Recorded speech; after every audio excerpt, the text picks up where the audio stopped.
میں ایک دفعہ داتا صاحب رحمۃ اللہ علیہ حاضری کے لیے چلا گیا تھا، تو اس قدر زیادہ دوڑ دھوپ ہوئی، اس طرح لوگ ایک دوسرے پر گرے، مجھے کئی دن افسوس رہا کہ یار کچھ لوگ تلاوت کر رہے تھے، میں کیوں آ گیا۔ اس کے بعد کوشش کرتا ہوں کہ میں کوئی ماسک لگا کے یا چھپ کر کسی وقت حاضری دے لوں۔ مہربانی کیا کریں، ہم محفلوں میں دوست حکم کرتے ہیں، آنا تو پڑتا ہے، اور ملتے بھی آپ محبت سے ہیں، کسی کو ہم سے کوئی ذاتی لالچ تو ہے نہیں، لیکن اس میں اگر ساتھ والے کو آپ تکلیف دے رہے ہیں یا کسی بزرگ کو دھکا دے رہے ہیں تو اس سے ظاہر ہے کہ نفع نہیں ہوگا، یہ اخلاقی طور پر بھی درست نہیں ہے، اور مجھے بڑی تکلیف ہوتی ہے کہ میری وجہ سے کتنے لوگوں کو اذیت ہوئی۔ میرا خیال ہے جاتی دفعہ آپ ایسا نہیں کریں گے، انشاءاللہ کہیے گا۔ جنہوں نے انشاءاللہ نہیں کہا ان کا پروگرام کیا ہے؟ انشاءاللہ آپ اجازت اچھے طریقے سے، اب آپ جانا ہے چونکہ رک سکتے نہیں، محفل کا نظم بھی ایسا ہوتا ہے کہ ابھی چل رہی ہوتی ہے محفل اور کچھ لوگ آ رہے ہیں کچھ جا رہی ہیں، سلسلہ رہتا ہے۔ چند ایک باتیں تھوڑے سے وقت میں عرض کرنی ہے۔ عزیز دوستو، عرب شریف کے اندر بے شمار مسائل تھے، بت پرستی، عقیدے کا بگاڑ سب سے بڑا مسئلہ تھا۔ اس کے بعد پھر عورتوں پر ظلم ہے، غلاموں کو بیچا جاتا ہے، لوگ ایک دوسرے کے حقوق غصب کرتے ہیں، ڈھیروں مسائل تھے، اور صدیاں بیت گئیں۔ حضرت عیسیٰ علیہ السلام کے بعد آسمان سے کوئی وحی نہیں آئی، زمین و آسمان کا رابطہ نہیں ہوا، بے شمار مسائل تھے جن پر فوری اصلاح کی ضرورت تھی۔ لیکن جو پہلی وحی آئی ہے نا غار حرا میں،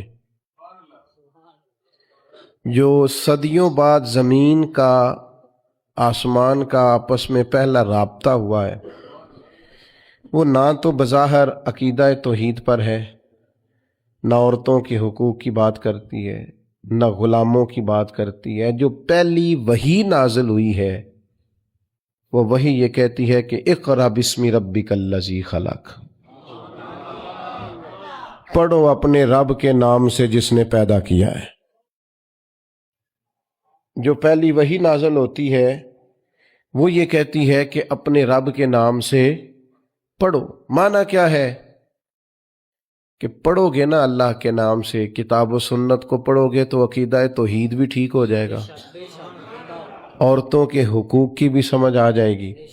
یہ جو سٹیج پہ دوست بیٹھے ہیں انہیں موبائل نہیں چلانا چاہیے، ان کے لیے تو بالکل درست نہیں ہے۔ اللہ سلامت رکھے آپ حضرات کو۔ توجہ تقسیم ہوتی ہے نا، سامنے والے تو آپ کو دیکھتے ہیں، توجہ تقسیم ہوتی ہے، آپ مہربانی فرمائے صرف سنیں۔ نیچے چلے بیٹھے ہیں ان کا معاملہ اور ہے۔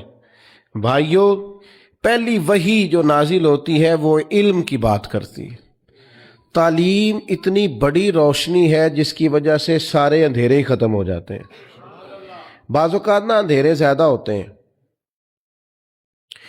اور اس اندھیرے کی وجہ سے موذی بھی زیادہ جمع ہو جاتے ہیں۔ کسی کمرے میں اندھیرا ہو تو سانپ بھی آ گیا، بچھو بھی آ گئے، چھپکلیاں بھی آ گئیں۔ اب اگر آپ اندھیرے میں ان سب کو مارنا چاہیں گے تو نہیں مار سکیں گے، ہاتھ نہیں آئیں گے، تکلیف ہوگی۔ ان سارے موذی جانوروں سے بچنے کا بہترین حال یہ ہے کہ کمرے میں اجالا کر دیں۔ آپ کے لائٹ جلاتے ہی بہت سارے جانور تو ویسے ہی بھاگ جائیں گے، مارنے ہی نہیں پڑیں گے۔ تو یاد رکھیے کہ اندھیرا کفر کا ہو، شرک کا ہو، ظلم کا ہو، جبر کا ہو، اس کا علاج کیا ہے کہ علم کا چراغ روشن کر دو۔ علم کی روشنی آپ کو پتہ ہے جو جاہل پیر ہوتا ہے نا وہ اپنے آستانے پہ مدرسہ نہیں بناتا۔ کیوں؟ کہ جو پرانے وڈیرے ہوتے تھے نا، اللہ ماشاءاللہ سارے نہیں، لیکن جو پرانے وڈیرے ہوتے تھے وہ اپنے گاؤں میں اسکول نہیں بننے دیتے تھے۔ جو جاہل تھے وہ کیوں نہیں بننے دیتے تھے؟ وہ کہتے تھے اگر غریبوں کے بچے پڑھ گئے تو ہماری بھینسوں کو چارہ کون ڈالے گا، پڑھنے نہیں دیتے تھے۔ جاہل پیر اپنے آستانے پر مدرسہ نہیں بننے دیتا، اس کو پتا ہوتا ہے اگر یہ بچے پڑھ گئے تو مجھے پیر کون مانے گا، میرا تو سودا ہی جہالت کی وجہ سے بکتا ہے، تو اگر یہ پڑھ گئے تو پھر مجھے تھوڑی مانیں گے، ان کو سمجھ آ جائے گی کتاب و سنت کیا کہتی۔ علم کی روشنی، کتاب و سنت کا علم یہ آپ کو باطنی طور پر توانا کرتا ہے۔ یہ دور آیا ہے لوگ موٹیویٹ ہونا چاہتے ہیں، اس کے لیے موٹیویشنل اسپیکرز کے پاس جاتے ہیں کہ مجھے قائل کر دیا جائے۔ میاں بیوی کے باہمی معاملات ایک بہت بڑا اور اہم ایشو ہوتا ہے۔ آپ کو پتہ ہے کسی گھر کے اندر گھر بھی کشادہ ہو اور اولاد بھی ہو، ساری نعمتیں موجود ہوں، لیکن میاں بیوی کا پیار نہ ہو، اس گھر میں رہا نہیں جا سکتا۔ ساری آسانیوں کے باوجود اس گھر میں اذیت ہوتی۔